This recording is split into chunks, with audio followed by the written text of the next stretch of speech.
Hello friends. അപ്പോൾ ഇന്ന് തിങ്കളാഴ്ചയാണ് കേട്ടോ. അപ്പോൾ ഞാൻ ചന്തയിലൊക്കെ പോയിട്ട് വന്നു. അപ്പോൾ ഞാൻ ഇന്ന് കുറച്ച് വിത്തുകൾ മേടിച്ചിട്ടുണ്ട്. അമര, അതുപോലെ 2 ചീര, കൊത്തമര, ബീട്രൂട്ട്, കുറച്ച് സീനിക. അപ്പോൾ ഇവരെയൊക്കെ ഒന്ന് നട്ട് കൊടുക്കാമെന്ന് കരുതി. ഇവിടെ ചീര ചെടികളില്ല കേട്ടോ.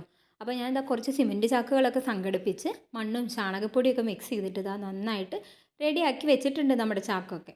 ഇതിലേക്ക് ഞാനിതാ ചീരവിത്ത് കുറേശ്ശെ കുറേശ്ശെ ഇട്ട് കൊടുക്കുന്നുണ്ട്. അപ്പോൾ ഇങ്ങനെയാണോ ചീരവിത്ത് പാവുക എന്നൊന്നും അറിയില്ല.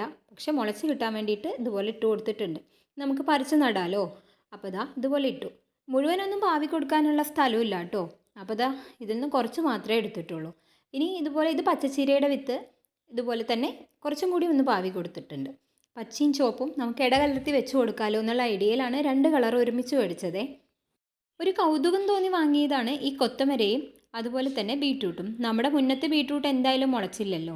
അപ്പോൾ ഇത് കൊത്തമര വിത്തുകളാണ്. ഇങ്ങനെയാണോ മുളപ്പിക്കാമെന്നൊന്നും അറിയില്ല. എന്തായാലും മുളയ്ക്കാൻ വേണ്ടിയിട്ടാണ് ഈ ചാക്കിലൊക്കെ ഇട്ട് കൊടുക്കുന്നത്.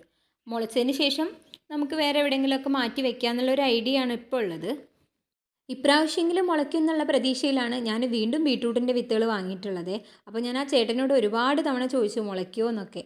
അപ്പോൾ ലാസ്റ്റ് ആ ചേട്ടൻ പറഞ്ഞു മുളച്ചതിന് ശേഷം പൈസ തന്നാൽ മതിയെന്ന്. അതുകൊണ്ടാണ് ഇതിന് മേടിച്ചിട്ടുള്ളത്. അപ്പോൾ ഇതും കൂടി ഇട്ട് കൊടുത്തിട്ടുണ്ട്. ഇനി ഒന്ന് നന്നായിട്ടൊന്ന് നനച്ചു കൊടുക്കാൻ പോവാണ്.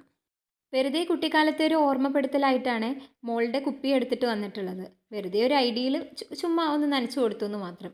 അപ്പോൾ ഇതുപോലെ. അപ്പോൾ നമ്മുടെ PSC ക്വിസും മോക്ക് ടെസ്റ്റൊക്കെ കാണുന്ന പിള്ളേർ വിഷമിക്കേണ്ട. അടുത്ത് തന്നെ നമ്മൾ നമ്മുടെ സീരീസൊക്കെ സ്റ്റാർട്ട് ചെയ്യുന്നതായിരിക്കും. Thank you for watching.